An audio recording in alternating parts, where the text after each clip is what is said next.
How do you rank Mario Kart 64 tracks? What actually makes a course the best? Is it the design? Or is it how much fun the track is? Is it how well it holds up after hundreds of races? Or maybe it's a combination of all three? Today I'm going to find out. I ranked every single track in Mario 64 across 3 categories: track design, fun factor, and replayability. Each category gets a score out of 10. Then I'll add everything together to get a final score and rank all 16 tracks. Not only that, but after each Grand Prix, I'll add up the scores to see which cup is the strongest overall. By the end of the video, we'll know the best track in Mario Kart 64 and the best Grand Prix in the entire game. Before we begin, if you could please drop a like and consider subscribing for more gaming content like this. Let's start where every Mario Kart 64 journey begins.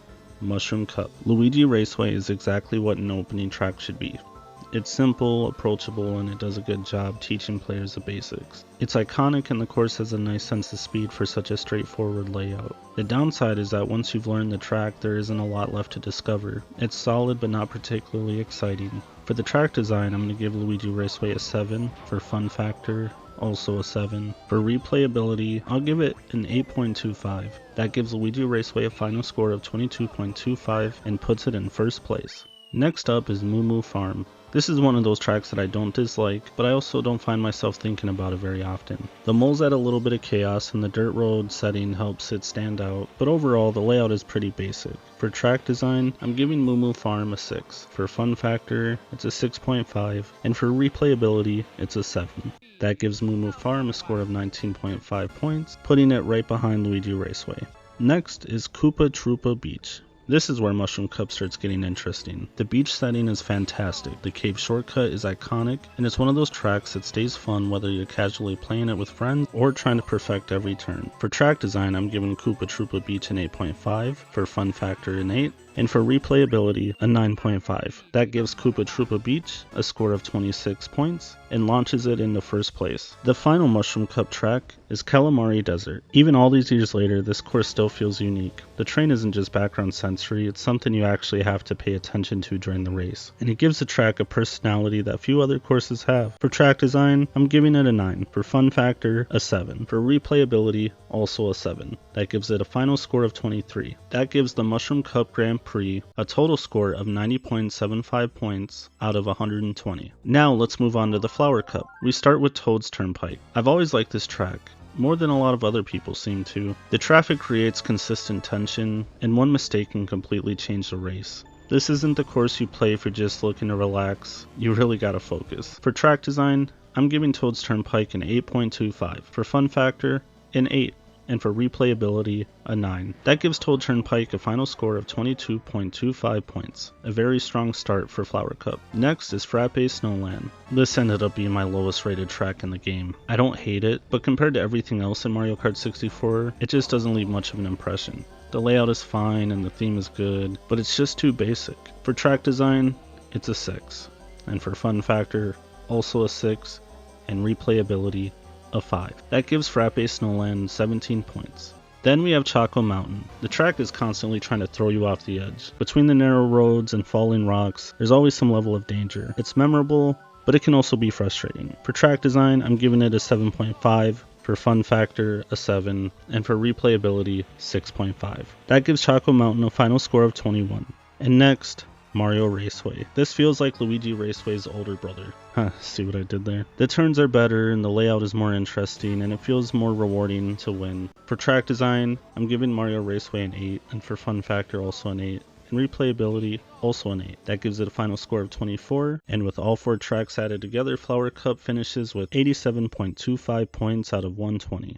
It's pretty good, but not good enough to beat Mushroom Cup. But now, it's time for the Star Cup. And first up is my personal favorite track in the game, Wario Stadium. This track is huge, it's chaotic, it's challenging, and it's one of the most fun tracks in the game. For track design, I'm giving Wario Stadium an 8.5. For fun factor, a massive 9.5. And for replayability, a 9. That gives Wario Stadium a score of 27 points and the overall lead. Next is Sherbet Land. I know this track can be difficult, but I've always enjoyed it. The slippery handling and the penguins, but the slippery track and the penguins are just great additions to this course. The cave is really the selling point for me on this track, and so for track design I'm giving it an 8.5. For fun factor, I'm giving it an 8, and for replayability, an 8.5. That gives it a final score of 25. Then we arrive at Royal Raceway, and honestly this track does everything well. The scenery is beautiful, the turns flow naturally but yet they're still challenging, and the castle in the distance, it gives this track an incredible sense of scale. I mean, come on, that's just beautiful. So because of that, for track design, I'm giving Royal Raceway a perfect 10. For fun factor, a 9, and replayability, a 9.5. That gives Royal Raceway a massive 28.5 points and the overall lead. The final star on the track is Bowser's Castle, and the atmosphere is fantastic, the thwomps are frustrating, and I like the overall castle setting. It definitely feels like a late game track, and though it's really hard, it's a lot of fun. For track design, I'm giving it an 8.75. For fun factor, a 7, only because it's so frustrating, and replayability, an 8. That gives Bowser's Castle a final score of 23.75 points. And that means Star Cup finishes with a ridiculous 104.25 points, by far the highest score we've seen so far. Finally, we reach the Special Cup. DK's Jungle Parkway kicks things off. The giant river is memorable, but compared to some of the other tracks around it, it doesn't stand out quite as much. For track design, I'm giving it a 7.5, for a fun factor, an 8, and replayability, a 6.5. That gives it a total score of 22 points. Next is Yoshi's Valley, one of the most unique tracks in Mario Kart history. You can take multiple paths, you never know who's winning, there's a giant Yoshi egg, so many memories were made here. For track design, I'm giving it an 8, for fun factor, a 9, and for replayability, an 8.5. That gives Yoshi Valley a score of 25.5 points. Then we have Banshee Boardwalk. This course has one of the best atmospheres in the entire game. I mean, you're racing through a haunted boardwalk over dark water. It's a relatively difficult track, but I always love to play this one. For track design, I'm giving it a 9. For fun factor, a 7. And for replayability, a 7.5. That means Banshee Boardwalk has a final score of 23.5 points. And finally, Rainbow Road, the final challenge of Mario Kart 64. The music is iconic and probably my favorite part of the course. The visuals are definitely unforgettable. However, it's so long and items are practically useless here. So depending on the circumstance, it can feel a little bit dragging. But with that said, for track design, I'm giving Rainbow Road a 9, and for fun factor, a 7.5, and for replayability, a 9.25, because I feel like anytime you launch Mario Kart 64, you just have to play it. That gives Rainbow Road a final score of 25.75 points.